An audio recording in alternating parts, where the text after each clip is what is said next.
Nosso assunto de hoje é hormônios sexuais femininos. Os hormônios sexuais femininos são produzidos principalmente nos ovários, mas não somente nos ovários. São hormônios dentro de uma categoria química que chamamos de esteroides, e a produção de hormônios esteroides acontece em vários tecidos, né? Na glândula adrenal, nas gônadas, né? Em alguns outros tecidos do corpo, mas principalmente esses dois. E a síntese dos esteroides passa muitas vezes pela produção de pelo menos um dos hormônios sexuais femininos, especificamente se tratando da progesterona. Então, esse é o nosso tema, né? Agora, a produção dos hormônios sexuais femininos na mulher vai ganhar uma importância maior, vai aumentar significativamente a partir da puberdade. Até a puberdade a produção é mínima, né? Dependente principalmente de tecidos periféricos, e o ovário, como ainda não está pronto, não está preparado, maduro para isso, essa produção não vai ter lugar ainda. Mas a partir do momento em que o ovário amadurece, a partir do amadurecimento do eixo hipotálamo, hipófise, ovário, e que o ovário passa a receber o estímulo proveniente da hipófise, essa produção tem início, né? Agora é importante notar, e vamos ver ao longo dessa conversa de hoje, que essa produção depende de estruturas temporárias do ovário. Poderíamos chamar assim de glândulas temporárias do ovário, que são o folículo ovariano e o corpo lúteo. Essas estruturas aparecem e desaparecem sucessivamente ao longo do ciclo sexual feminino, ou poderíamos dizer do ciclo menstrual, não é? Muito bem, então vamos adiante nessa nossa conversa. Pois bem, como já dito, a fonte principal dos hormônios sexuais são os ovários, né? Que são glândulas que possuem as glândulas temporárias, os folículos ovarianos e o corpo lúteo. Essa secreção tem início na puberdade, a partir do momento em que surgem as gonadotrofinas, né? É interessante conhecer um pouco da origem de certas palavras que usamos na fisiologia e na medicina de modo geral. Gonadotrofinas, né? Essa palavra vem do grego, em que gonos significa semente, trófos significa alimento. Então, gonadotrofina seria o alimento da semente. Em outras palavras, é o hormônio que estimula o desenvolvimento, o crescimento das células germinativas, né? As gonadotrofinas são dois hormônios, né? Ou são duas, né? O hormônio folículo estimulante e o hormônio luteinizante. A partir do momento em que as gonadotrofinas começam a ser secretadas e que começam a impactar no ovário e causam o amadurecimento do ovário e toda essa ciclicidade hormonal, a mulher entra no período reprodutivo, na fase reprodutiva, né? Essa fase reprodutiva é conhecida como menacme. Isso vai desde a primeira menstruação até a menopausa, né? A partir do momento em que a produção hormonal começa a diminuir por uma série de razões, e vamos conhecê-las mais adiante, e antecipando já, isso acontece por causa de uma exaustão dos folículos ovarianos, os ciclos menstruais passam a ficar bastante irregulares, e esse período é chamado de climatério, até que sucede um período em que não há mais ciclos menstruais, não há mais ovulação, em que não há mais folículos presentes no ovário, e essa fase é conhecida como menopausa. Bom, para essa nossa discussão é importante reconhecermos algumas estruturas que são muito importantes nesse processo, não apenas da secreção dos hormônios femininos, mas que, sobretudo, são muito impactadas pela ação dos hormônios femininos, né?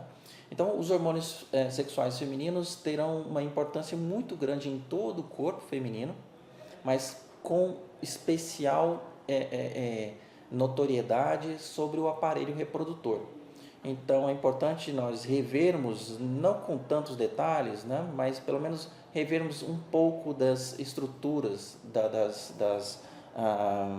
do aparelho reprodutor feminino, né, das tubas uterinas, não apenas das gônadas, mas das tubas uterinas, do útero, da vagina e da genitália externa, com destaque especial para as gônadas e para o útero. Bom, essa imagem mostra para a gente essa organização, né? Essa relação entre essas estruturas, especialmente aqui os ovários, a tuba uterina, desembocando aqui no útero, o corpo do útero, e a transição aqui do útero para a vagina, enfim, a vagina. Ok, então observamos que o ovário se encontra, de certa forma, desconectado do restante do aparelho reprodutor, de modo que quando ele expele o óvulo não cai diretamente dentro do aparelho reprodutor, mas ele cai nesse espaço, na cavidade abdominal, e é tragado, por assim dizer, sugado para dentro da tuba uterina. E aqui dentro da tuba uterina é que, quando é o caso de haver a fertilização, é que ela normalmente vai acontecer. Então o óvulo vai viajar ao longo da tuba uterina e chegar até o útero, e caso esse óvulo seja fertilizado, eventualmente se implantará e dará origem a um feto e assim por diante. Bom, então vemos aqui o ovário, né, os dois ovários, né, muito próximos dessa parte dilatada da tuba uterina, as tubas uterinas que desembocam aqui no útero. Importante notar que o útero possui aqui duas camadas de destaque para nós, que serão bastante discutidas nessa nossa conversa. Essa primeira camada mais espessa, que é o músculo do útero, conhecido como miométrio, e a camada mais interna do útero, que seria uma mucosa, né? Mas que aqui recebe um nome especial, chamamos de endométrio, que na verdade é uma mucosa mais ou menos como qualquer outra, mas com propriedades muito peculiares ao útero, né? Todas essas estruturas, miométrio e o endométrio, serão muito influenciadas pela ação dos hormônios sexuais femininos, estrogênio e progesterona, além de vários outros hormônios paralelos que vão atuar no aparelho reprodutor, né? Aqui, essa região da transição do útero para a vagina é o colo do útero, ou cérvix, né? Essa região mais de luz mais estreita e paredes espessadas, uma parede muscular, né? Essa região externa do colo do útero, né, na sua face voltada, portanto, para a vagina, é bastante rica em glândulas que vão produzir diferentes tipos de muco conforme a fase reprodutiva ou do ciclo menstrual em que se encontrar a mulher. Então, essas glândulas também serão muito influenciadas pela ação dos hormônios ovarianos. E, por fim, aqui, a vagina, né, que tem uma mucosa também muito suscetível à ação dos hormônios ovarianos. Muito bem, vamos voltar a essa discussão mais tarde, do efeito dos hormônios ovarianos sobre essas diferentes estruturas do trato reprodutor. E agora nosso foco é sobre a estrutura ovariana em si. Esse esquema, retirado do texto do livro de Junqueira e Carneiro, mostra de forma bastante simplificada a estrutura ovariana. E aqui nós observamos essa camada mais externa. Essa camada mais externa é de epitélio, um epitélio simples, um epitélio cuboide. Esse epitélio é chamado de epitélio germinativo, mas ele não abriga, embora o termo possa de repente sugerir isso, ele não abriga células germinativas. É um epitélio simples, né, com a função pura e simples de revestimento. Logo abaixo da camada epitelial vem uma camada de tecido conjuntivo bastante firme, tecido conjuntivo denso, aqui representado em vermelho. Essa camada de tecido conjuntivo é a chamada túnica albugínea. E logo depois dessa camada albugínea vem por assim dizer, o recheio do ovário, o estroma ovariano. Então, aqui temos todo o estroma ovariano. E dentro do estroma ovariano há muitas estruturas importantes para a função do ovário. No estroma ovariano, ou no ovário em si, né, no ovário como um todo, nós distinguimos uma parte mais periférica. Essa parte periférica é o córtex ovariano. E uma parte mais central, que é a medula do ovário. E por fim, essa região por onde entram as artérias e saem veias e por onde entram os nervos, essa região é o hilo do ovário. Então temos aqui o córtex, aqui no centro a medula e aqui o hilo do ovário. Então toda essa estrutura aqui, ó, abaixo da albugínea, é o estroma ovariano. No estroma ovariano da região cortical, nós identificamos uma grande quantidade dessas estruturas circulares aqui representadas em tamanho bastante reduzido, né? No ovário elas têm um tamanho bastante pequeno. Essas estruturas circulares são os folículos primordiais. Folículos primordiais. Esses folículos primordiais se desenvolverão algum dia e poderão dar origem a um folículo bastante crescido, como esse aqui, um folículo maduro. E entre o folículo primordial e o folículo maduro há toda uma escala de desenvolvimento, né? Uma quantidade bastante grande de folículos em diferentes estágios de desenvolvimento, né? Folículo primário, folículo secundário, folículo antral e assim por diante. Vamos ver isso em detalhes. Aqui ainda notamos uma outra estrutura no ovário e que, diferente das demais estruturas circulares que vemos aqui, que tem essa célula azul no centro, essa célula azul é a célula germinativa, é o ovócito. Já essa outra estrutura aqui não tem essa célula germinativa. Essa estrutura que não tem a célula germinativa, porque ela já foi expelida, já foi eliminada no processo que chamamos de ovulação, essa estrutura aqui é o corpo lúteo, né? Então, todas essas estruturas aqui são muito importantes para a produção dos hormônios femininos e existe uma dinâmica relativamente complexa de desenvolvimento e desaparecimento dessas glândulas, conforme vamos ver na medida que essa conversa vá adiante. Aqui uma outra imagem, um pouco mais detalhada, né? Como quis mostrar aquela primeira. Aqui também mostra para nós os folículos primordiais, folículos em diferentes estágios de desenvolvimento, alguns deles com esses espaços aqui, né? Que estão em cor esbranquiçada, e aqui esse folículo maior, já com esses espaços bastante mais desenvolvidos, né? E aqui esses espaços nós chamamos de antro folicular, por isso esse aqui é um folículo antral.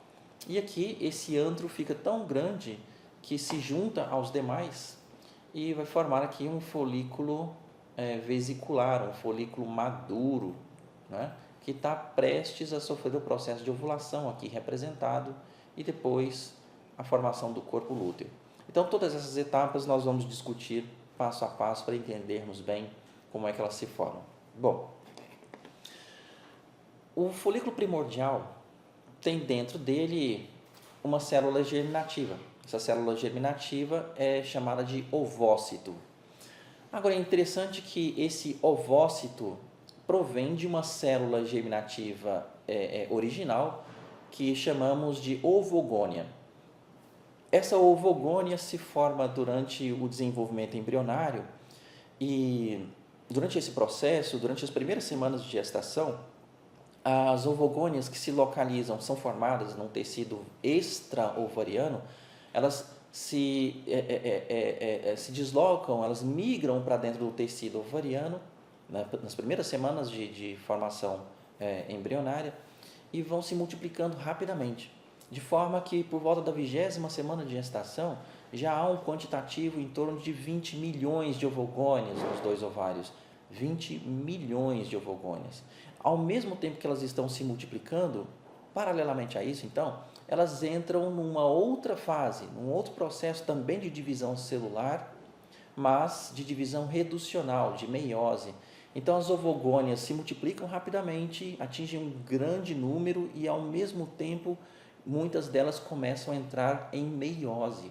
A partir do momento em que elas entram no processo inicial da meiose, porque esse processo vai ser estabilizado nessa primeira etapa, elas entram no processo inicial da meiose e aí a ovogônia deixa de ser ovogônia e passa a ser chamada de ovócito, porque ela está já num processo de divisão reducional.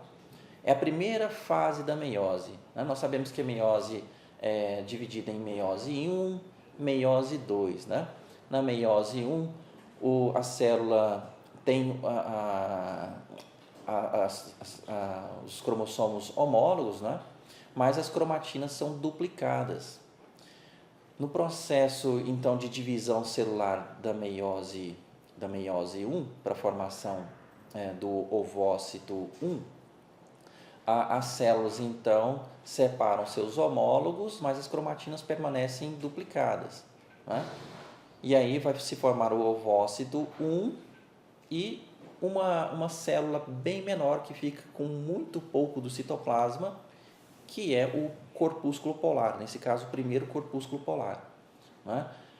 Então, é nesse processo de formação do ovócito 1 é que se encontra a multiplicação celular nessa fase.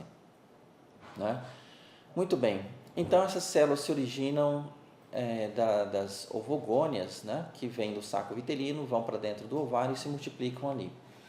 Muito bem, na medida em que a ovogônia se multiplica e entra no processo de divisão reducional, forma ali o ovócito, rapidamente as células do estroma ovariano cercam o ovócito e formam um epitélio ao redor do ovócito, uma camada simples de células ao redor do ovócito.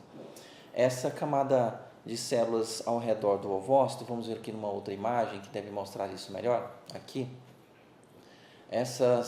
Aqui nós temos um ovócito, e aqui uma camada de células ao redor do ovócito. Essa camada de células ao redor do ovócito é chamada de camada granulosa. Aqui vemos também um ovócito cercado por células do estroma ovariano, com células achatadas formando essa camada granulosa. Aqui vamos ver uma outra imagem, aqui um ovócito com as células formando uma camada única, camada granulosa. Ao redor dessa camada granulosa, como se trata de um epitélio, há por fora uma membrana basal. Então, todo esse conjunto é delimitado, é separado do restante do estroma ovariano por uma membrana basal. Temos aqui, então, o ovócito, aqui a camada granulosa e essa membrana basal circundando. Essa estrutura aqui é o que nós chamamos de folículo primordial.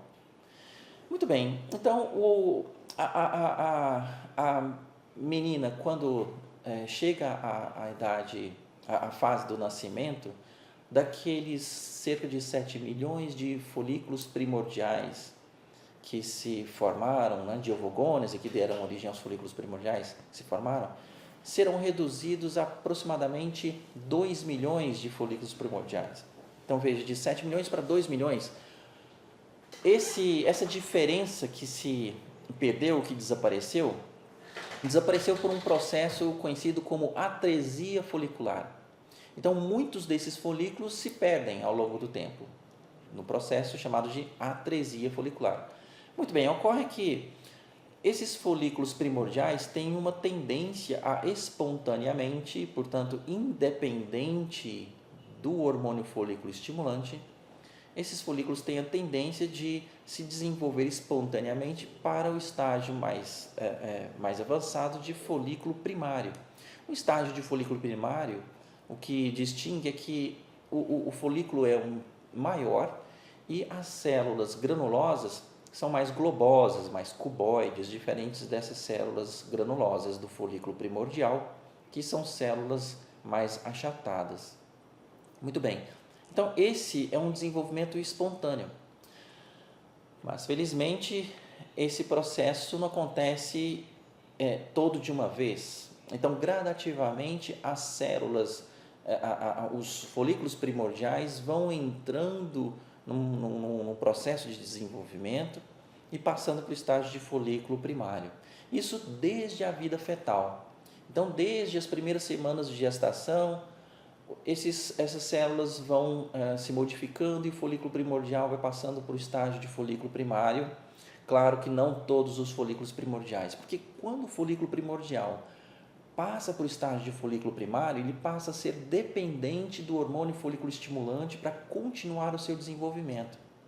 Ocorre que durante a gestação e mesmo durante a infância, a menina não vai contar com a presença do hormônio folículo estimulante, que só vai surgir lá mais tarde, na puberdade.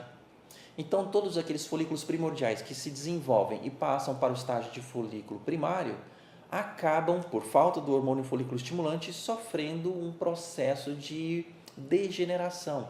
As células morrem e essa estrutura desaparece.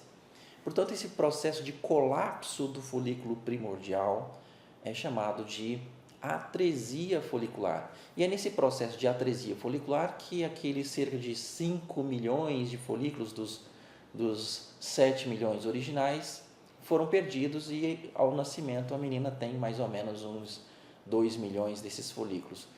Acontece que esse processo continua, depois do nascimento ele continua. E os folículos primordiais, muitos deles continuam se desenvolvendo e passam para o estágio de folículo primário, mas, de novo, sem o hormônio folículo estimulante, acabam por sofrer atresia. E assim, a menina vai perdendo boa parte dos seus folículos ao longo dos seus primeiros anos de vida. De modo que, quando ela chega à puberdade, ela vai contar com mais ou menos uns 400 mil folículos ao todo, não é? Então, já houve uma grande seleção de folículos ao longo dos seus primeiros anos de vida, de forma que ela chegasse à puberdade com uma quantidade bem mais reduzida. Muito bem.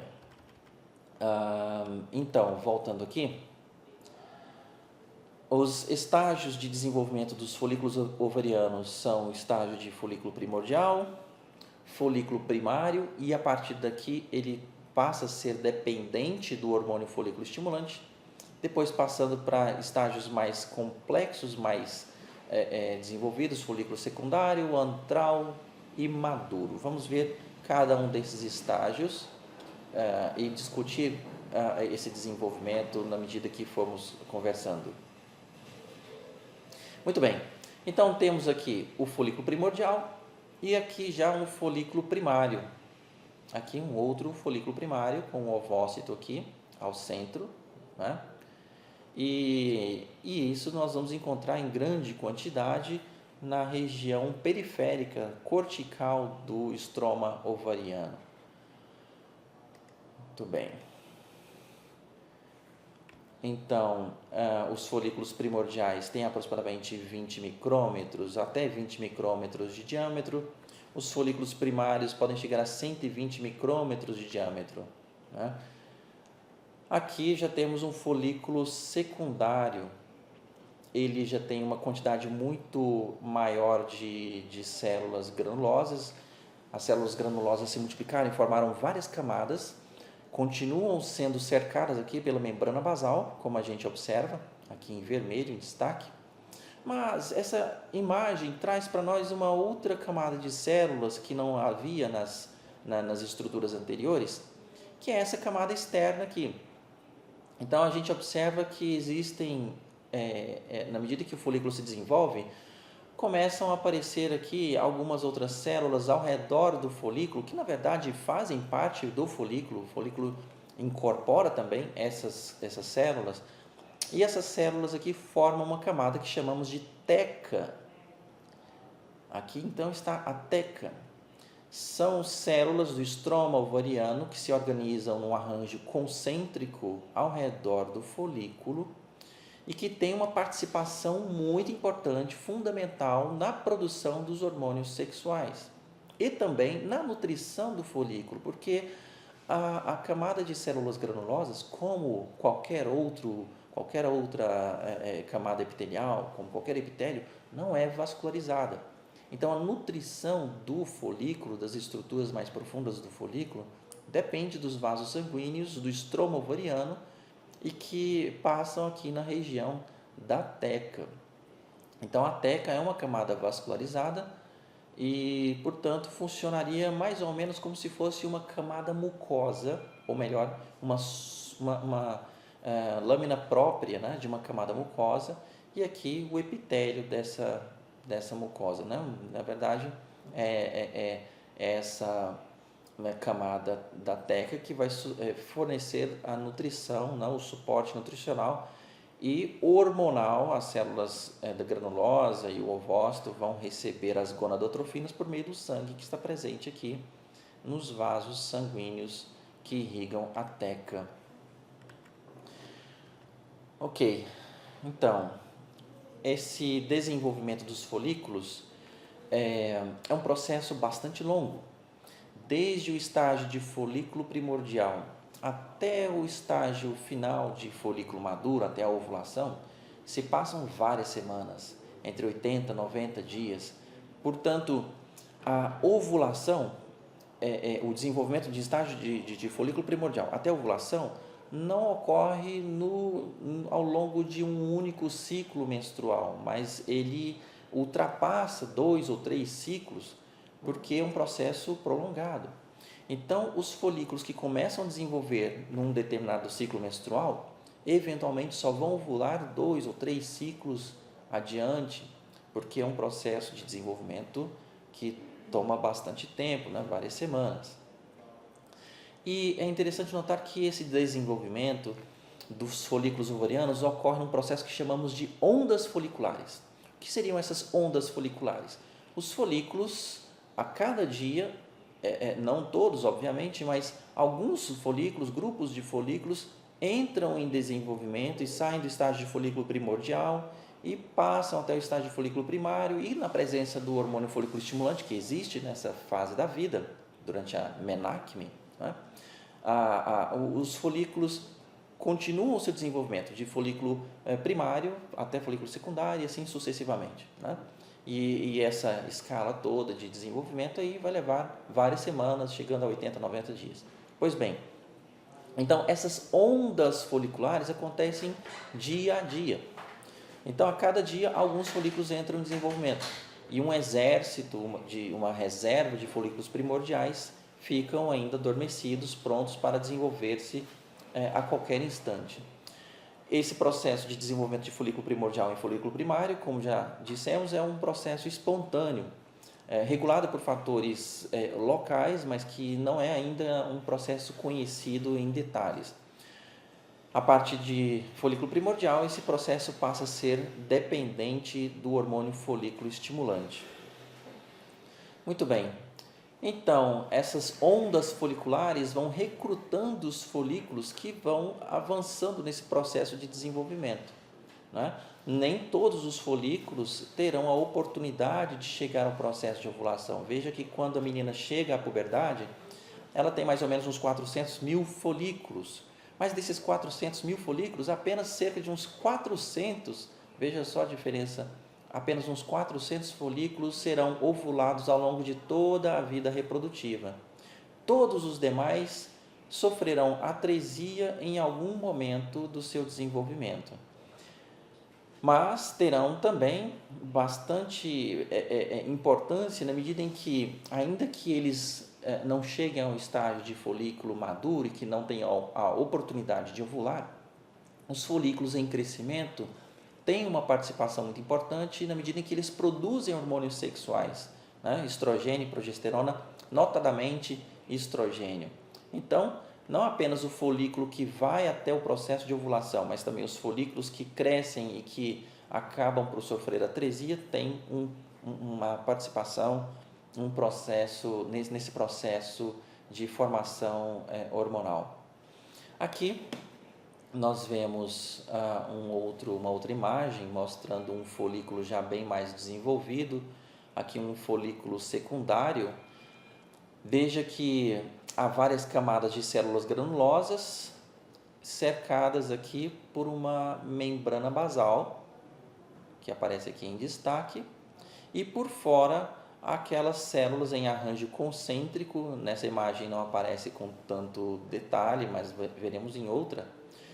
Essa camada ao redor é a camada da teca. Aqui, portanto, é vascularizado, e aqui uma camada epitelial e, portanto, avascularizada. Observamos nessa imagem também um outro detalhe interessante. Veja que o ovócito tem um contorno bastante marcado aqui que o separa da camada de células granulosas. Claro que a membrana celular não tem essa espessura toda. Então, existe algo mais aqui além da membrana celular. O interessante que existe aqui, e essa camada é chamada de zona pelúcida. Essa camada aqui, a zona pelúcida, abriga não apenas a membrana celular do ovócito, mas também uma série de prolongamentos das células da granulosa mais próximas do ovócito que emitem pés ou prolongamentos que fazem contato com outros prolongamentos da parte do ovócito, de forma que há um contato entre os prolongamentos, essas vilosidades do ovócito com essas vilosidades das células granulosas mais próximas. E esse contato se estabelece por meio de uma junção aberta, uma gap junction, de modo que muitos componentes celulares, muitas substâncias possam ser transmitidas do ovócito para as células granulosas e vice-versa. Assim, as células granulosas vão dando sinalizações químicas e ajudando na nutrição do ovócito por meio desse contato bastante próximo. Ao redor desses contatos, né, dessas vilosidades que se estabelecem esses contatos por junções abertas, há também um grande acúmulo de proteoglicanos, e tudo isso junto forma uma região espessa que nós vemos aqui como a zona pelúcida. Bem, observamos aqui um folículo mais desenvolvido. Aqui já se observa que entre as células da camada granulosa há um acúmulo de líquido. Aparece aqui e aparece aqui. Essas camadas, esses espaços, essas cavidades cheias de líquido são chamadas de antro, são os antrofoliculares.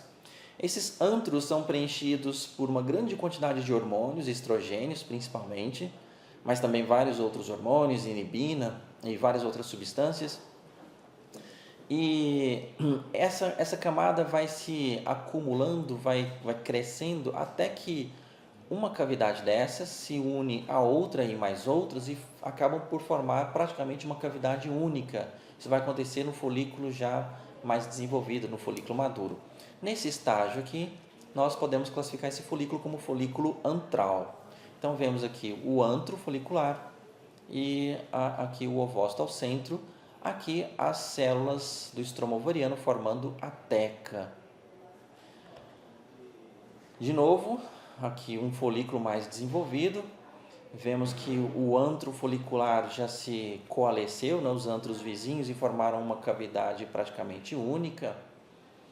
E de um lado vemos aqui o ovócito ainda circundado por uma camada de células granulosas e que está preso a essa parede de células granulosas que forma esse contorno do folículo. Observe também que essas células granulosas se mantêm em contato para permitir a nutrição, né? Para permitir ainda a regulação do desenvolvimento do ovócito, que continua a acontecer. Essa camada de células granulosas ao redor do ovócito, nessa etapa, nós chamamos de coroa radiada ou corona radiata. E aqui, esse pedúnculo que conecta essa parte onde contém o ovócito às demais células granulosas, nós chamamos de cúmulos zoóforos. Então, no estágio de folículo maduro, essas estruturas serão observadas.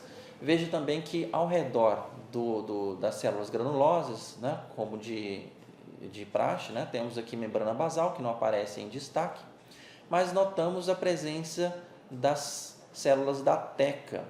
Então veja aqui a teca com células em arranjo concêntrico ao redor do folículo. A camada mais interna é a teca interna, a camada mais externa, a teca externa. Parece haver pouca, e de fato há pouca mesmo diferença, ou pelo menos a transição é bem sutil entre as camadas teca interna e teca externa, e também entre a teca externa e o restante do estroma ovariano. Uma outra imagem vai mostrar para nós aqui essa distinção. Aqui vemos o antro folicular, aqui a camada de células granulosas, circundadas por uma membrana basal, aqui a teca interna, a teca externa e depois continuando o restante do estroma ovariano. Veja que no citoplasma das células da teca interna existe uma grande quantidade de vacúolos. Isso é bem típico de células produtoras de esteroide. O esteroide é um hormônio de caráter hidrofóbico, então ele tende a formar pequenas gotículas, como se fossem gotículas de gordura, que se acumulam no citoplasma da célula. Então, essas células da teca interna, visivelmente, morfologicamente, têm toda a característica de células produtoras de esteroide. Isso já não acontece aqui nas células da teca externa. Então, existe uma grande diferença entre as funções das células da teca externa e da teca interna. As células da teca interna são células com caráter endócrino bastante marcante, né? Haja vista aqui a presença dessas gotículas de esteroides no seu citoplasma. Interessante que as células da teca interna têm um papel muito importante na produção dos hormônios sexuais femininos, na medida em que eles produzem hormônios, que essas células produzem hormônios sexuais masculinos. Isso, as células da teca interna produzem hormônios sexuais masculinos. Esses hormônios sexuais masculinos, especialmente um deles, a androstenediona, vamos ver essa via de síntese, como se chega a esse hormônio. A androstenediona, que é um hormônio sexual masculino, porém um hormônio sexual masculino muito fraco. A androstenediona passa aqui para dentro da camada de células granulosas, e as células granulosas, sob estímulo do hormônio folículo estimulante, faz a conversão da androstenediona em estrogênio. Então, as células da teca interna produzem hormônio masculino e as células da granulosa convertem esse hormônio masculino em hormônio feminino. Esse processo vamos ver em detalhes mais adiante. Aqui, numa outra imagem do córtex do ovário, vemos aqui folículos em diferentes estágios de desenvolvimento, né? Normalmente um folículo ganha à frente e chega a um estágio mais desenvolvido do que os demais. Esse folículo então passa a ser o que chamamos de folículo dominante. Ele passa a dominar esse processo, dominar essa cena ovariana. E vamos ver por que isso acontece. Aqui, de novo, né? Vemos que há um exército de reserva de folículos primordiais e folículos ovarianos em diferentes estágios de desenvolvimento no córtex ovariano. Muito bem, então vamos a esse processo, como ele acontece, como é essa sequência de desenvolvimento dos folículos ovarianos, a sua relação com a hipófise, hipotálamo, né? Como esse processo se dá. Voltamos àquela imagem que já vimos anteriormente, em que notamos o ovário com todas as estruturas que ele vai abrigar, nem todas a um só tempo. Mas vamos começar essa história a partir do folículo primordial. Já vimos que o folículo primordial se desenvolve espontaneamente do seu estágio de folículo primordial para o estágio de folículo primário. Ok, então ele vai passar aqui para o estágio de folículo primário. A partir daí, o folículo primário passa a ser dependente de gonadotrofina para o seu desenvolvimento, especialmente de hormônio folículo estimulante, mas também do hormônio luteinizante, que vai ter um papel muito importante nesse processo. Então, o folículo primário segue no seu desenvolvimento, como já visto antes, esse desenvolvimento é prolongado, pode se arrastar por várias semanas, chegando a 80, 90 dias, até que ele passe ao estágio de folículo maduro, que seria esse daqui. Ok. Muito bem, na medida que o folículo primário vai se desenvolvendo e vai passando para estágios sucessivos, e isso só acontece na presença do hormônio folículo estimulante, as células granulosas obviamente vão se multiplicando e vão fazendo aquilo que elas sabem de melhor fazer, que é a produção de estrogênio, de hormônio sexual feminino. Também há uma pequena produção de progesterona, mas principalmente a produção de estrogênio. Então, esse estrogênio que vai sendo produzido vai sendo capturado pelos vasos sanguíneos da teca e sai do ovário e vai repercutir em todo o corpo da mulher, com uma série de efeitos que vamos discutir mais adiante. E esse folículo vai crescendo, vai produzindo mais hormônios sexuais femininos, mais estrógeno principalmente. Esse processo de crescimento folicular, de desenvolvimento folicular, marca a primeira metade do ciclo menstrual, se considerarmos o ciclo menstrual o período entre duas menstruações sucessivas, em que o primeiro dia da menstruação seria o dia 1 até o último dia que precede a menstruação seguinte. Então, teríamos aí todo um período menstrual.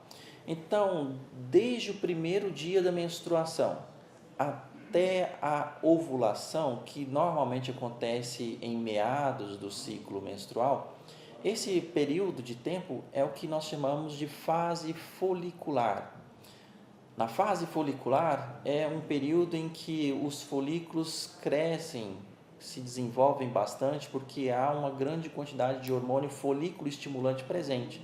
Então os folículos vão crescendo, vários deles vão crescendo naquele processo de ondas foliculares e vão crescendo ao longo desse período, nessa primeira metade do ciclo menstrual. Quanto mais o folículo cresce, mais estrogênio ele produz. E na medida que esse estrogênio vai sendo produzido, boa parte dele vai ganhando a circulação, capturado pelos vasos da teca, outra parte, junto com outros componentes, vai se acumulando aqui no antro folicular e formando essa coleção de líquido.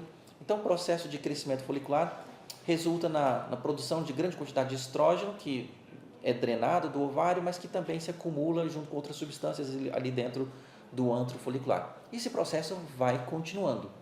Ocorre que, na medida em que o folículo vai crescendo, que ele vai produzindo estrógeno, esse estrógeno começa a chegar até a hipófise e começa a diminuir a produção de hormônio folículo estimulante.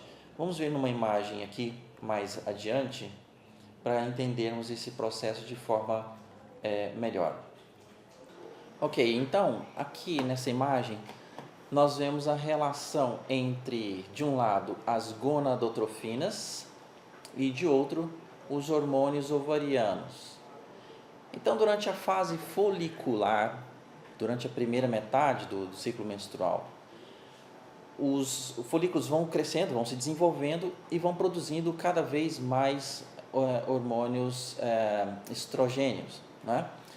O que está representado aqui por essa curva em verde. Então, a produção vai aumentando progressivamente. Na medida que os folículos vão crescendo, eles vão produzindo cada vez mais estrogênio. A produção vai aumentando nos primeiros dias, aqui o primeiro dia da menstruação, aqui a ovulação. Então, nessa primeira metade, a produção de estrógeno vai aumentando progressivamente. E na medida que a produção de estrógeno vai aumentando, e veja que essa produção acontece pelos folículos, que por sua vez dependem da presença do hormônio folículo estimulante, veja aqui em cima em vermelho a secreção do hormônio folículo estimulante, as concentrações do hormônio folículo estimulante.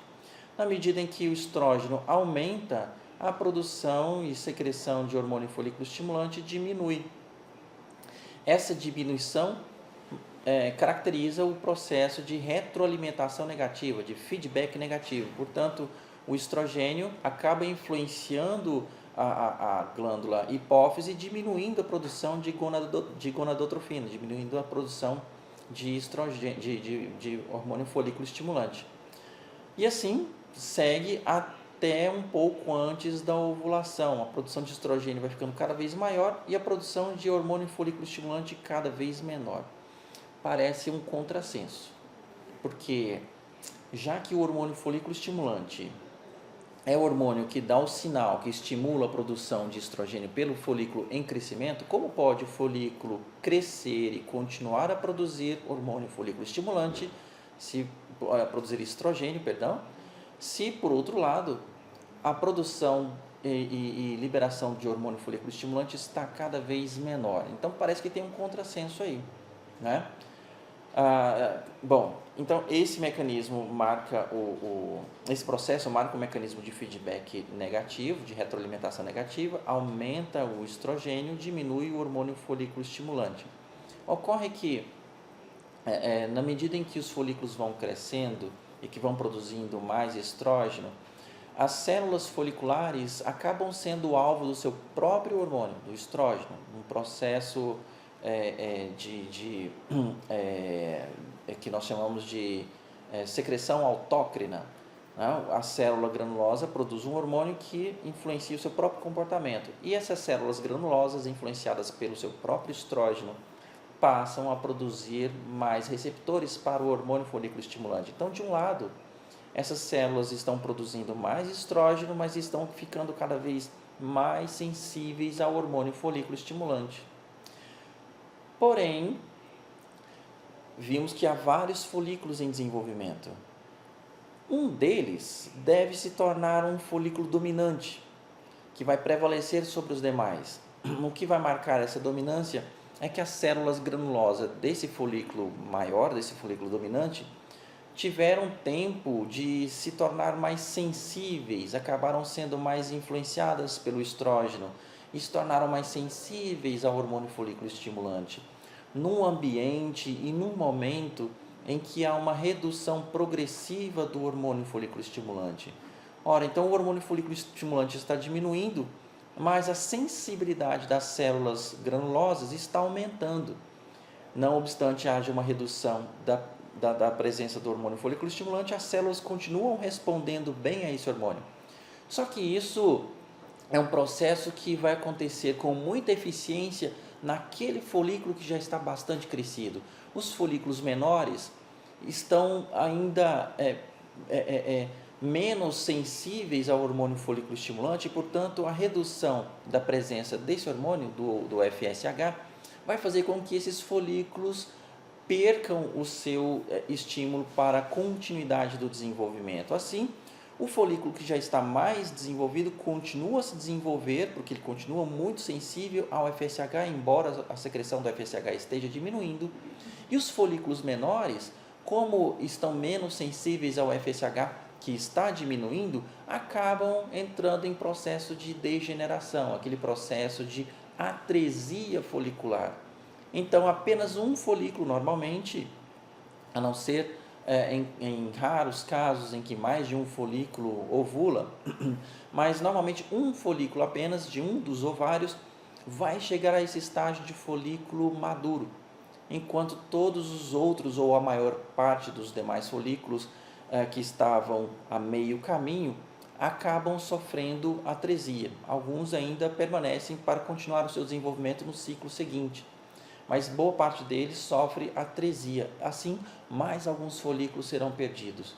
E aquele folículo que já cresceu e que já está no estágio de folículo maduro, é o responsável, ou é o principal responsável por essa grande secreção de estrogênio que observamos aqui nessa curva.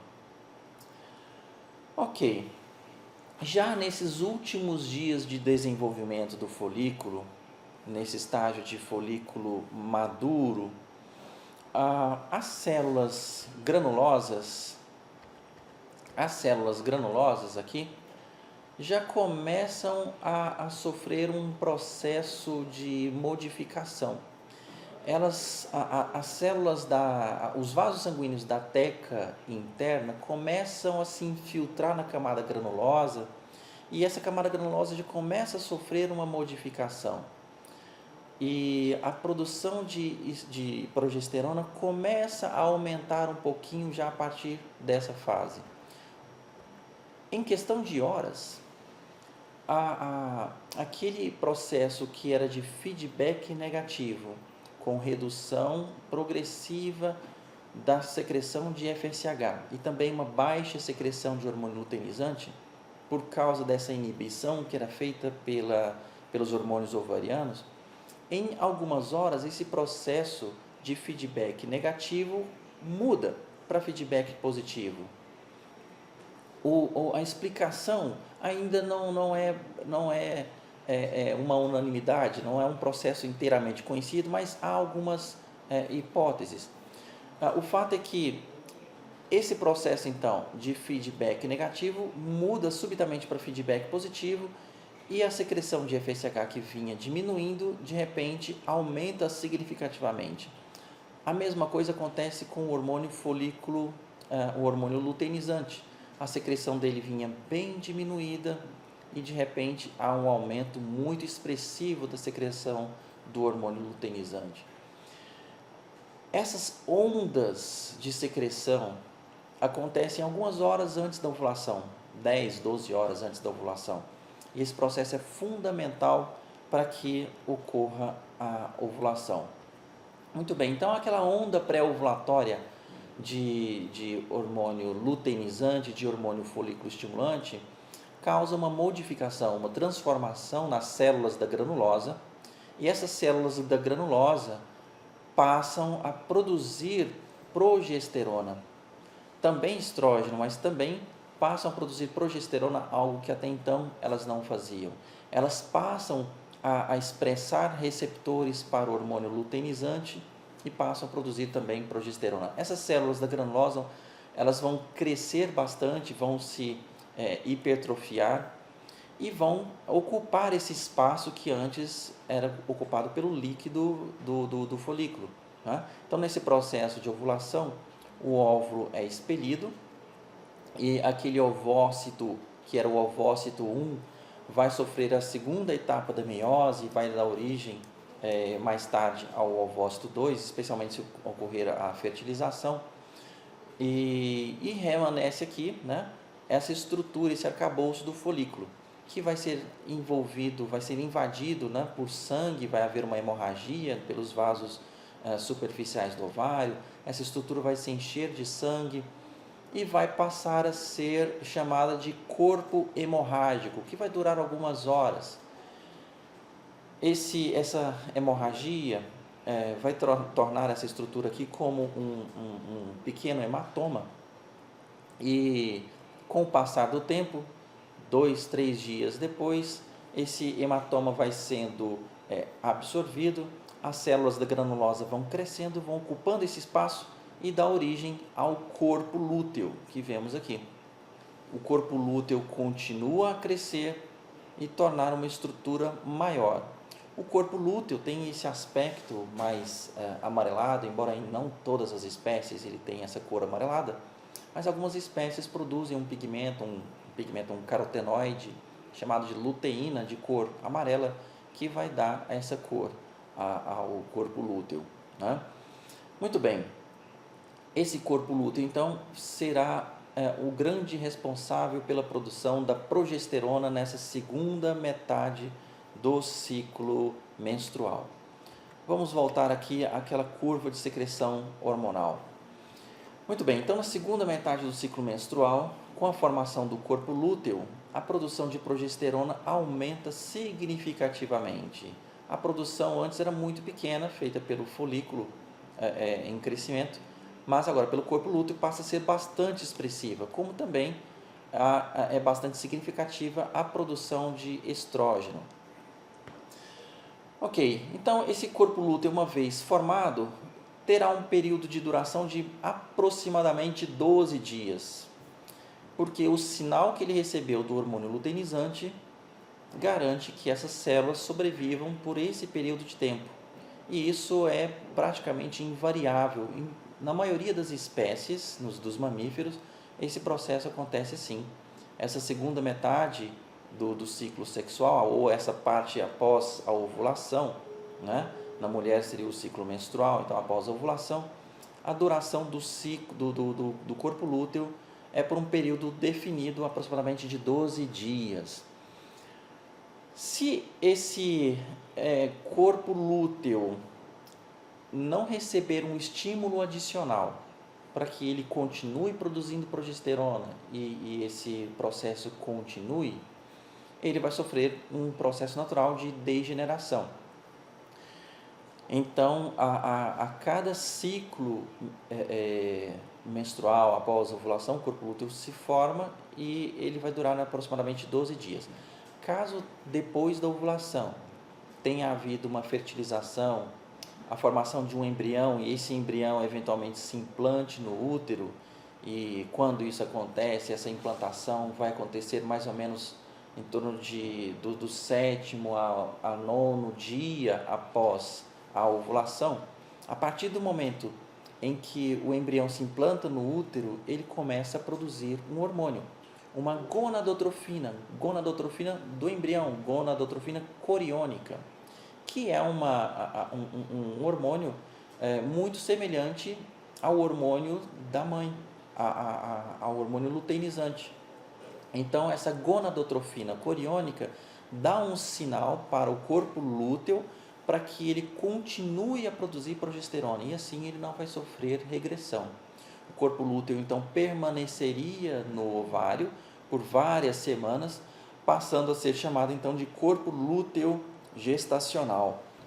Caso não haja a fecundação, não haja a implantação de um embrião e, portanto, não exista a gonadotrofina coriônica, o corpo lúteo sobreviverá, permanecerá por aproximadamente 12 dias e sofrerá essa regressão ao final desse período.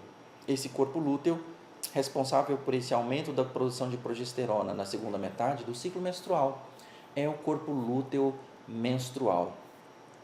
Interessante que essa gonadotrofina coriônica produzida pelo embrião e que é fundamental para a manutenção do corpo lúteo é uma importante substância pesquisada no soro de grávidas para o diagnóstico da gravidez, para o diagnóstico de gestação.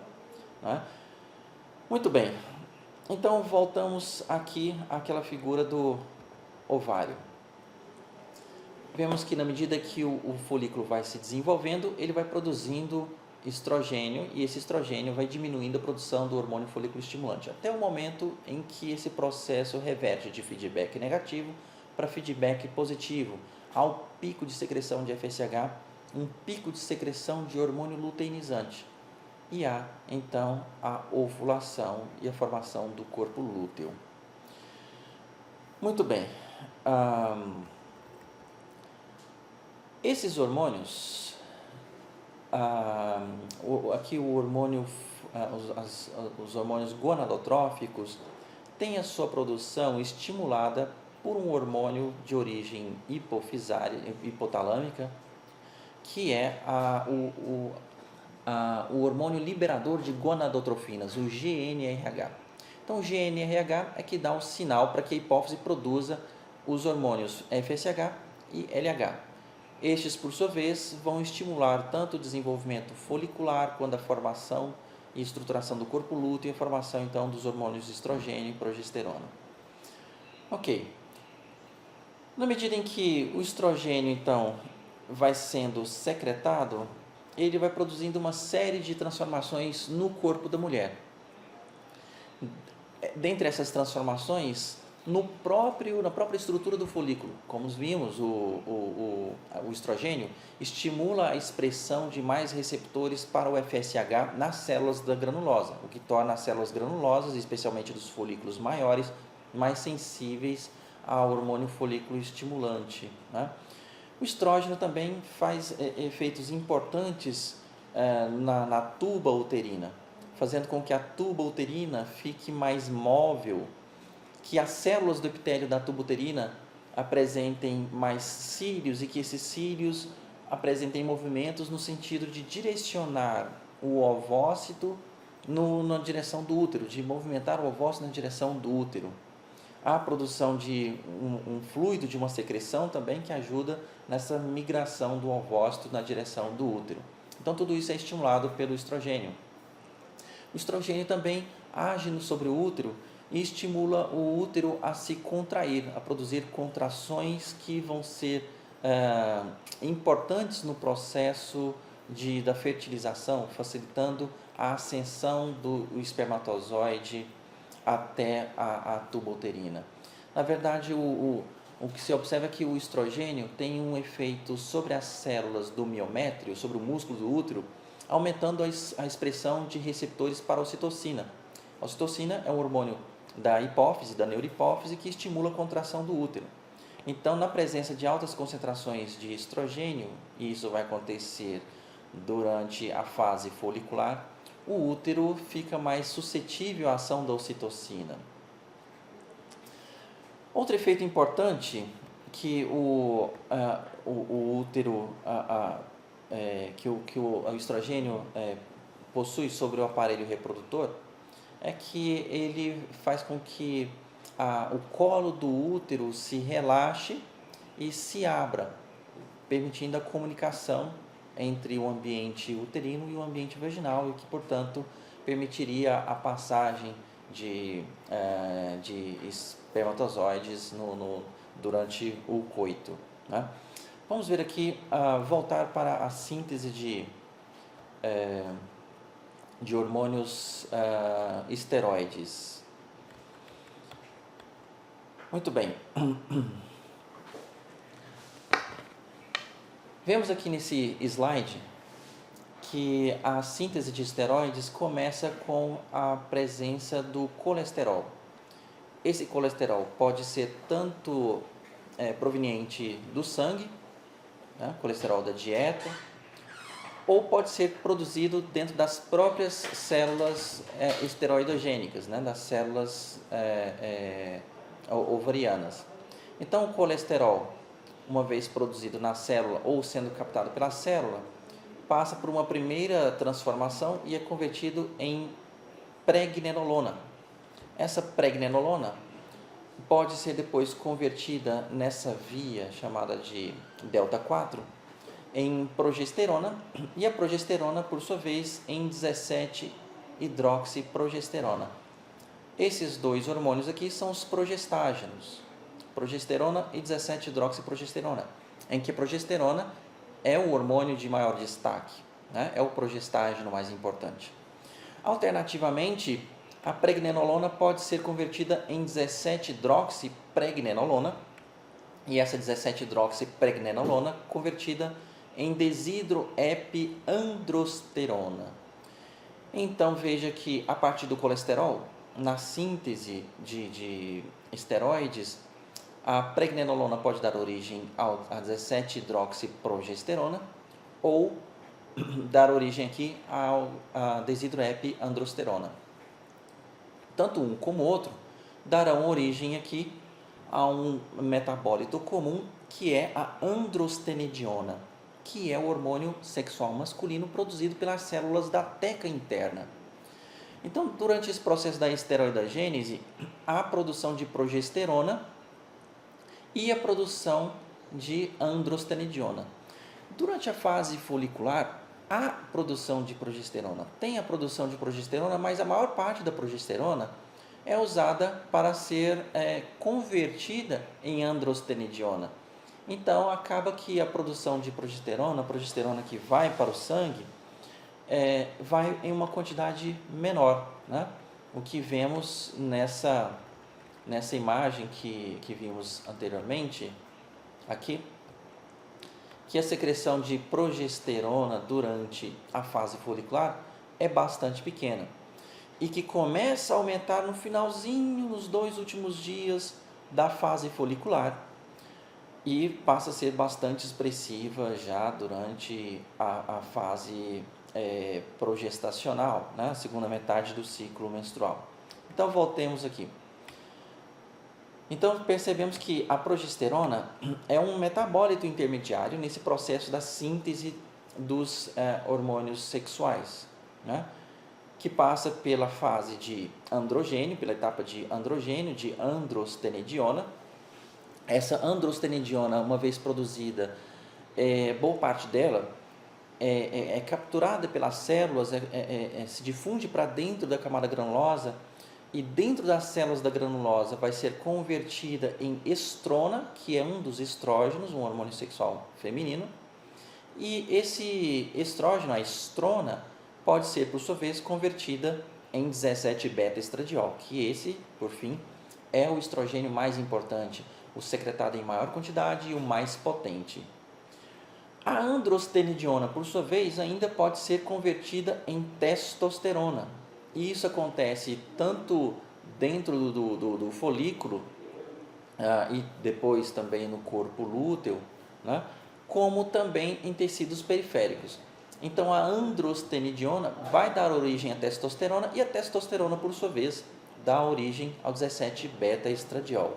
Então, o mais importante dessa sequência é saber que a progesterona é um dos metabólitos no processo de formação dos esteroides sexuais e que há uma interconversão entre testosterona e estradiol e entre estrona e estradiol, androstenediona e testosterona, de forma que no organismo feminino há produção de androstenediona como molécula base para a formação de estrogênios e há também a formação de testosterona, porém em quantidades muito menores do que aquelas que acontecem no organismo masculino. Ok, todas essas etapas iniciais, desde a formação do colesterol até a formação da androstenediona, tem lugar na teca interna. Então, a teca interna é responsável pela formação de androgênio. Esse androgênio, por sua vez, vai para dentro da camada das células granulosas e lá nas células granulosas, esse androgênio é convertido em estrogênio, em estrona e em estradiol. Portanto, aqui temos as células granulosas fazendo essa conversão. Né? Aqui, depois do processo da ovulação e a formação do corpo lúteo, tem-se o processo que acontece nas células derivadas das células granulosas, nas células granulosa-luteínicas, que agora passam a ser capazes de formação da progesterona. Vejam que na imagem anterior, as células granulosas não contavam com o aparato bioquímico necessário para a produção de todas essas etapas anteriores, né? Então, ela ficava apenas com a etapa final, a etapa da formação do estrogênio a partir da androstenediona. A partir da ovulação, com o efeito do hormônio luteinizante sobre o folículo e a luteinização das células granulosas, as células granulosas, agora passadas a se chamar granulosa-luteínicas, apresentam essa capacidade de metabolização do colesterol e a formação da progesterona, algo que antes elas não eram capazes de fazer. Por isso a produção da progesterona aumenta muito nessa etapa. Vemos também que as células da teca, né, que permanecem, as células da teca continuam fazendo o que de melhor sabem fazer, que é a produção de androstenediona, que mais uma vez continua sendo captado pelas células granulosas, agora granulosas luteínicas, e que vai ser a molécula base para a formação do estradiol, que é o principal estrogênio feminino. Portanto, no corpo lúteo, nós vamos encontrar uma grande quantidade, uma grande produção de progesterona e também uma produção algo menor, mas bastante significativa, uma grande produção também de estrogênio, especialmente de estradiol 17-beta. Ok, o controle da secreção das gonadotrofinas é feito pelo hormônio GnRH, pelo hormônio liberador de gonadotrofinas. Esse hormônio tipicamente é secretado em pulsos, são vários pulsos diários. Então, em alguns minutos, vários pulsos de GnRH são feitos, né? Várias pequenas ondas de secreção de GnRH acontecem no sangue feminino e isso é fundamental para dar a sinalização adequada para a produção das gonadotrofinas. Né? Então, observe nessa imagem, nessa figura, que para cada pulso de secreção de GNRH, tem aqui um aumento correspondente da secreção de LH. Né? Então, cada pulso de secreção de GNRH, um pulso de secreção de LH. A secreção de LH, então, também é pulsátil, obedecendo aos pulsos de secreção de GNRH. Se essa secreção pulsátil de GNRH sofre uma variação significativa, se esses pulsos deixam de acontecer, ou se a frequência deles fica muito maior do que o normal, ou se, ao contrário disso, se a secreção de GNRH for muito alta e de caráter não pulsátil, isso acaba por repercutir negativamente na secreção de LH, de gonadotrofinas, né? Então, uma vez que esses pulsos tenham cessado, ocorre também uma interrupção da secreção de hormônio luteinizante. Portanto, a secreção de hormônios hipofisários, de gonadotrofinas, especialmente do hormônio luteinizante, é muito dependente desse padrão pulsátil da secreção do hormônio hipotalâmico, do hormônio liberador de gonadotrofinas. Ok, voltando aos efeitos dos esteroides sobre o aparelho reprodutor feminino e sobre todo o corpo feminino. Sabemos que a secreção desses hormônios ocorre de forma algo alternada entre a primeira metade do ciclo menstrual e a segunda metade do ciclo menstrual, ou no período pré-ovulatório e pós-ovulatório. No período pré-ovulatório, há uma predominância de estrogênio, na medida em que os folículos vão crescendo e vão produzindo mais e mais estrogênio. Essa fase folicular encontra correspondentes no corpo feminino, especialmente no útero, que é muito sensível aos hormônios sexuais femininos, ao estrógeno e à progesterona. Então, o endométrio é um dos principais tecidos-alvo dos hormônios ovarianos. O endométrio é uma camada, como já colocado inicialmente, uma camada, a camada mucosa do útero, embora a gente normalmente não use esse termo mucosa para a camada interna do útero, mas sim o endométrio. Então, essa camada, o endométrio, tem uma porção mais profunda que nós chamamos de camada basal. Aqui essa imagem representa um endométrio em diferentes etapas do ciclo menstrual. Esse endométrio, que corresponde a essa camada aqui de cima, ele tem no endométrio uma camada basal, aqui, mais ou menos onde se encontram esses números, né, que correspondem aos dias do ciclo, e uma camada mais superficial, que chamamos de camada funcional. As duas são muito sensíveis à ação dos hormônios femininos. Os estrogênios têm a capacidade de estimular um rápido crescimento da camada funcional, que, aliás, durante o processo da menstruação, se destaca, se desprende e é perdida junto com o sangue menstrual. Então, durante a menstruação, a camada mais superficial do útero, do endométrio, essa camada funcional, ela sofre um processo de falta de oxigenação, de nutrição, porque há uma redução do fluxo sanguíneo para ela. Esse tecido sofre um processo que chamamos de isquemia, de falta de nutrição sanguínea.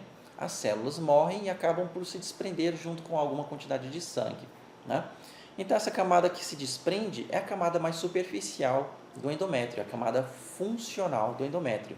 Uma vez que essa camada funcional se desprende durante o processo da menstruação, resta a camada a camada basal, né? A camada mais profunda do endométrio. A camada mais profunda, então, a partir do momento em que acontece a menstruação e que sabemos logo em seguida se sucede um período de rápido crescimento folicular, essa camada funcional, portanto, durante o desenvolvimento folicular, durante a fase folicular, essa camada se desenvolve rapidamente, se reconstituindo a partir daquela perda que ocorreu durante a menstruação. Esse processo de reconstituição, de reepitelização, de reestruturação, de proliferação é conhecido como fase proliferativa. Então, o epitélio aqui do útero, né, do endométrio, se desenvolve rapidamente sob a ação do estrogênio, que vemos aqui nessa curva que está em aumento, né, está em ascensão. Esse estrogênio repercute no útero, no endométrio, estimulando o crescimento, a reepitelização, a reconstituição dessa estrutura do endométrio, e essa camada se reestruturando, se proliferando, dá a essa etapa o nome de fase proliferativa. Então, essa camada se desenvolve e junto com ela as glândulas aqui representadas, né? As glândulas do endométrio também se desenvolvem enormemente com a ação do estrogênio. Essas glândulas crescem junto com o epitélio, que vai ficando cada vez mais espesso. E essas glândulas começam a produzir uma pequena quantidade de fluido, de líquido endometrial. Porém, a partir da ovulação, aqui representado, né? Em cima, ovulação, né? Os folículos estavam crescendo, aqui a ovulação, depois da onda pré-ovulatória de hormônio luteinizante, e com isso o folículo dá lugar ao corpo lúteo e, portanto, dá lugar à produção de uma grande quantidade de progesterona. Então, estamos falando aqui da segunda fase do ciclo menstrual, após a ovulação, com uma secreção cada dia maior de progesterona. Com a ação da progesterona sobre o endométrio, esse endométrio que já estava bastante crescido e que continua a se desenvolver um tanto mais porque continua a existir estrogênio presente no meio, o estrogênio e a progesterona agora fazem com que esse epitélio se torne ativamente secretor, que essas glândulas passem a produzir uma quantidade significativa de fluido endometrial que estará presente aqui no interior do útero, e esse fluido vai ter um papel muito importante para a nutrição inicial do embrião, até que o embrião, uma vez proveniente da tuba uterina e entra no útero, até que ele se implante na parede do útero, as células do embrião terão capacidade de se nutrir, de sobreviver a partir dos nutrientes presentes na secreção uterina, né, provenientes das glândulas endometriais. Então, portanto, essas glândulas têm um papel muito importante na nutrição do embrião até a sua implantação. Essa secreção, então, que é feita por essas glândulas, dá a essa fase do desenvolvimento endometrial o nome de fase secretora ou fase secretória. Então, estamos falando aqui de uma fase de rápido crescimento epitelial, que corresponde à fase folicular ovariana, e depois da ovulação, uma grande atividade secretora das glândulas endometriais, por isso fase secretora ou fase secretória, que corresponde à fase luteínica do ovário, né? Então, essas fases coincidem, fase luteínica com a fase secretora, né? Devido à predominância da progesterona, e a fase folicular corresponde à fase proliferativa do endométrio. Muito bem, mas foi dito já que o corpo lúteo tem um período de vida bastante limitado, de aproximadamente 12 dias, ao fim dos quais, não havendo o estímulo por parte de um eventual embrião que venha a se implantar e a produzir a gonadotrofina coriônica, então, portanto, sem a gonadotrofina coriônica, o corpo lúteo perde a sua capacidade de continuar produzindo a progesterona e começa a sofrer um processo de regressão, né? e de colapso, e a produção de progesterona rapidamente diminui. e assim também a produção de estrogênio. Com a falta de progesterona e de estrogênio, que são hormônios muito importantes para a manutenção da camada superficial do endométrio, o endométrio começa a sofrer com isso. Uma das principais consequências desta falta de progesterona é que os vasos sanguíneos que nutrem a camada superficial do endométrio, aqui as artérias que nutrem a camada superficial do endométrio, começam a sofrer espasmos. Diminui então o fluxo sanguíneo para a camada funcional e as células que compõem a camada funcional começam a morrer. Enquanto que a camada mais profunda, a camada basal, permanece intacta nesse processo. Mas a camada mais superficial, né, a camada funcional, acaba por sofrer necrose e sofre um destacamento da camada basal. Ao se desprender junto com uma certa quantidade de sangue, isso vai gerar o fluxo menstrual. Interessante notar também o seguinte: na medida em que a progesterona diminui, ela deixa de produzir um importante efeito sobre o miométrio, sobre a musculatura do útero, que é o seguinte: a progesterona diminui a presença de receptores para a ocitocina no miométrio. Portanto, a progesterona deixa o miométrio menos sensível à ocitocina. A ocitocina é aquele hormônio da neurohipófise que estimula a contração do útero, a contração do miométrio. Mas na presença da progesterona, há muito poucos receptores para a ocitocina e, portanto, o útero não se contrai. Isso é uma característica muito importante da fase proliferativa, da fase secretora, né, da segunda metade do ciclo menstrual. Essa ausência de contração do útero. Porém, no final desse período, no final da vida útil do corpo lúteo e com a redução da secreção da progesterona, há então um retorno da sensibilidade do útero. Com o final da vida útil do corpo lúteo e uma redução da secreção da progesterona, a sensibilidade do corpo do útero, do miométrio, retorna à ocitocina. E a ocitocina, então, começa a fazer o seu efeito, estimulando a contração do útero. Né? Então, o útero, nesse momento, está cheio de sangue, com a camada superficial do endométrio ali preenchendo o útero e aquele material, aquele volume dentro do útero, né? Que por si só, a própria presença de conteúdo no útero exerce um estímulo sobre as suas paredes. E isso se traduz em contração, em estímulo para a contração do útero. Paralelamente a isso, ainda existe a ocitocina que reforça esse processo contrátil.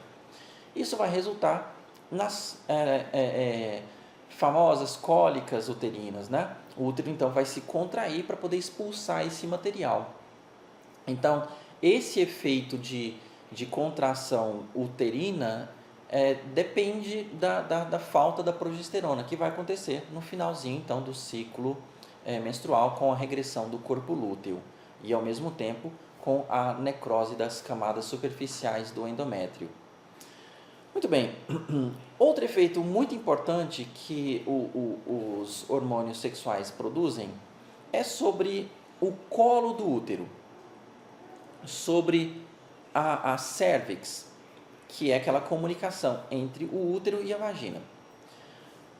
Durante a fase proliferativa e com a formação e secreção de grande quantidade de estrogênio, esse estrogênio estimula um amolecimento, um relaxamento da musculatura do colo do útero e uma abertura dessa comunicação, permitindo então que, caso haja relação sexual nesse período e haja esperma, portanto, no ambiente vaginal, sob estímulo do estrogênio, o colo do útero vai estar aberto e o esperma pode passar para dentro do útero e seguir o seu caminho até que, eventualmente, possa acontecer uma fertilização. Porém, após a ovulação, com a formação do corpo lúteo e a secreção da progesterona, é um efeito muito importante da progesterona fazer com que o colo do útero agora se feche. Então, o colo do útero vai ficar fechado durante essa fase progestacional. O colo do útero fica fechado enquanto há grande quantidade de progesterona circulante. Quando então a progesterona diminui muito no sangue da mulher, já no finalzinho da fase progestacional, e começam a surgir as cólicas uterinas, né? A menstruação vem nesse ambiente com a baixa secreção então de progesterona, o colo do útero volta a se abrir. E junto com as contrações uterinas e o colo do útero aberto, isso vai resultar no fluxo menstrual, que vai aparecer, né, na genitália externa, né, e vai ser eliminado. Muito bem, então voltamos aqui aos tecidos que são sensíveis aos hormônios femininos. Então vimos que o colo do útero e as glândulas, o colo do útero e as glândulas endometriais são muito sensíveis, né, tanto ao estrogênio quanto à progesterona. O estrogênio estimulando o desenvolvimento das glândulas endometriais junto com o endométrio, e fazendo com que haja abertura do colo do útero, e a progesterona, por outro lado, já na fase progestacional, fazendo com que as glândulas endometriais fiquem mais ativas e fechando o colo do útero. Outro efeito importante é sobre as glândulas do colo do útero, as glândulas cervicais. O estrógeno estimula as glândulas do colo do útero a produzir um líquido bastante fluido, um líquido hialino que lembra uma clara de ovo. E tamanha é a produção desse líquido que ele pode ser visível na genitália externa. Então esse líquido é muito importante para permitir durante o coito uma boa lubrificação da vagina e dificultar, né, o processo de dificultar um eventual trauma a partir da fricção peniana no epitélio da vagina, já que esse líquido funciona como uma espécie de lubrificante natural. Outro papel importante desse líquido, cuja produção é estimulada pelo estrogênio, é facilitar a passagem do espermatozoide, do esperma, através do colo do útero.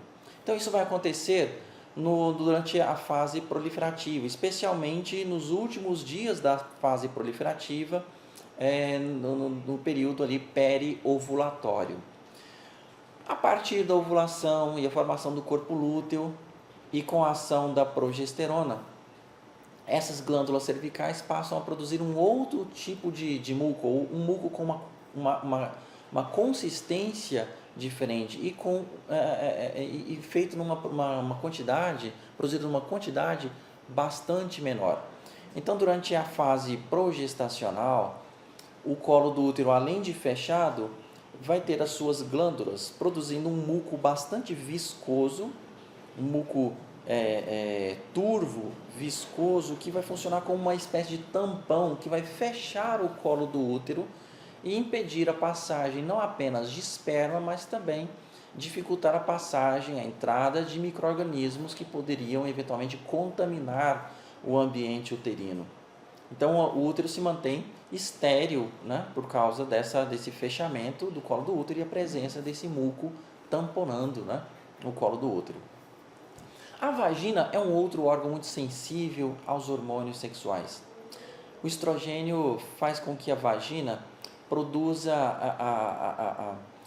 que as camadas superficiais da vagina se desenvolvam e as células se queratinizem, formando então uma camada epitelial mais espessa, mais resistente e, portanto, menos vulnerável a processos traumáticos e infecciosos. Bom, então a vagina é um outro tecido muito sensível aos hormônios sexuais.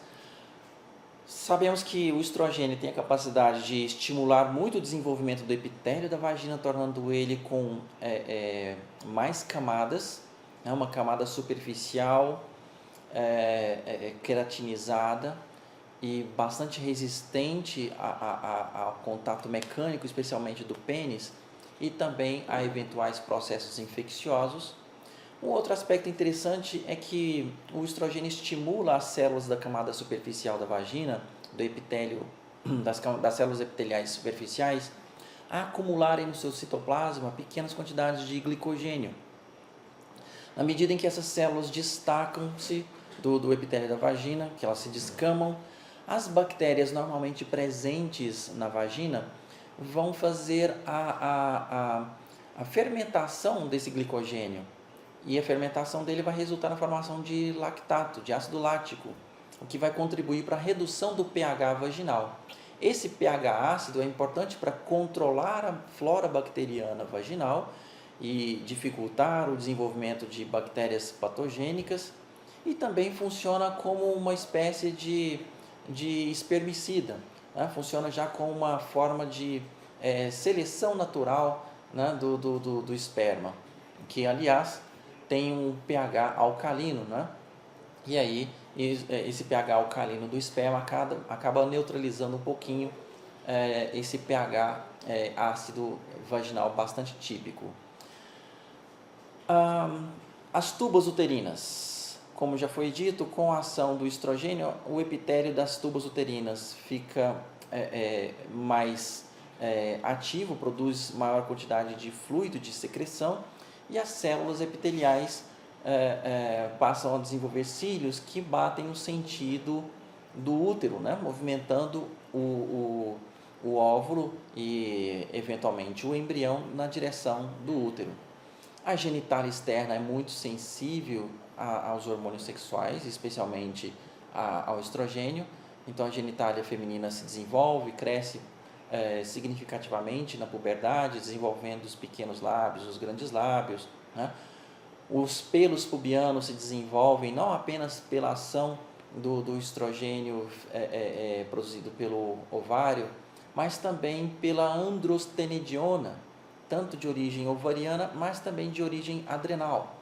As glândulas mamárias se desenvolvem significativamente com a ação dos hormônios ovarianos, em que o estrógeno estimula o desenvolvimento dos ductos mamários, e a progesterona, sobretudo, desenvolve os alvéolos das glândulas mamárias, deixando a glândula pronta para a ação da prolactina, que é o hormônio que vai estimular a produção láctea lá no final da gestação, né? A pele também sofre efeito dos hormônios sexuais femininos, né? Especialmente há uma maior vascularização da pele sob efeito do estrogênio, né? Há um acúmulo de gordura hipodérmica, uma característica, né, das mulheres, né? A presença de maior quantidade de gordura sobre a pele é um efeito do estrogênio, né?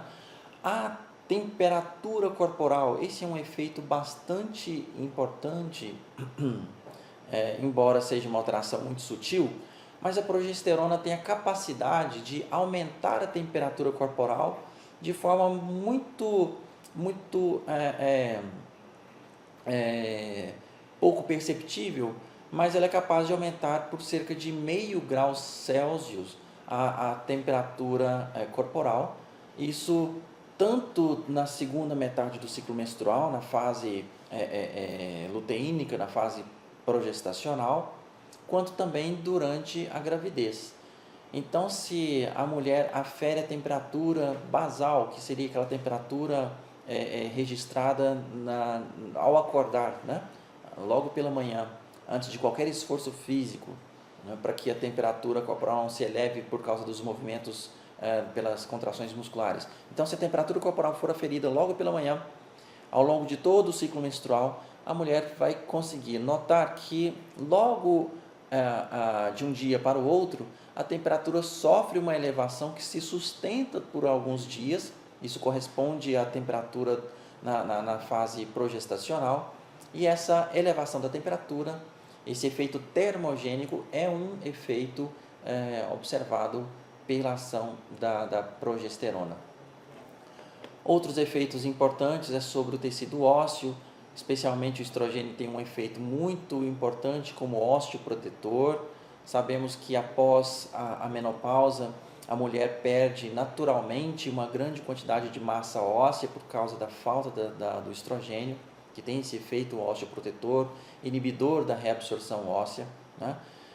E o estrogênio também tem um efeito importante sobre as cartilagens epifisárias, estimulando o crescimento corporal, de forma que a menina cresce de forma mais rápida do que o menino, né? Após a puberdade, a menina cresce mais rapidamente porque o estrogênio tem um efeito marcante sobre o crescimento corporal, sobre as cartilagens epifisárias. No entanto, as cartilagens epifisárias na menina se calcificam mais precocemente do que no menino, de modo que o garoto vai conseguir crescer durante 1 ou 2 anos a mais do que a menina, que interrompe seu crescimento mais precocemente devido à ação do estrogênio sobre as cartilagens epifisárias. Estrogênio e progesterona também agem sobre o sistema nervoso central. Essa alteração é muito significativa sobre o comportamento. No reino animal, nós observamos isso de forma muito transparente quando, por exemplo, a fêmea, na época do cio, né, que nós chamamos tecnicamente de estro, modifica muito o seu comportamento e se torna sexualmente receptível e atrativa para o macho, né? Nas primatas e nos humanos, esses efeitos sobre o comportamento, né, sobre a sexualidade, são bem menos marcantes, mas ainda assim afetam a receptividade sexual, de forma que durante o período periovulatório a receptividade sexual se torna maior devido ao a maior secreção, a maior presença de estrogênio. Então, o estrogênio afeta o comportamento sexual, mas também afeta o humor, melhora a cognição, melhora a sensibilidade, né? De modo geral, auditiva, visual, né? E tem esse efeito sobre o comportamento, né? A progesterona tem um efeito ansiolítico, enquanto que o estrogênio tem um efeito um pouco mais estimulante sobre o comportamento, né? Sobre o controle da secreção dos esteroides ovarianos. Esse controle depende desse eixo hipotálamo, que produz o GNRH, a hipófise, que produz as gonadotrofinas FSH e LH, e o ovário, que produz os estrogênios. Então, a secreção dos hormônios ovarianos é bastante dependente, como já vimos, dos hormônios hipofisários, das gonadotrofinas hipofisárias, em que o ovário produz o hormônio folículo estimulante, que estimula o ovário a desenvolver os seus folículos e, enfim, a produzir o estrogênio. E o estrogênio, por sua vez, faz um efeito de feedback negativo, né? uma retroalimentação negativa sobre a hipófise, diminuindo a produção de hormônio folículo estimulante, e sobre o hipotálamo, diminuindo a produção de GNRH. Por sua vez, o GNRH também estimula a hipófise a produzir o hormônio luteinizante. A depender das fases do ciclo sexual, a depender da frequência dos pulsos de GNRH, uma quantidade maior ou menor de LH, FSH, né, vai ser produzida. E quando o LH é produzido, ele estimula a produção de progesterona pelo corpo lúteo. A progesterona também exerce um efeito de feedback, diminuindo a produção de LH e diminuindo a produção de hormônio liberador de gonadotrofina.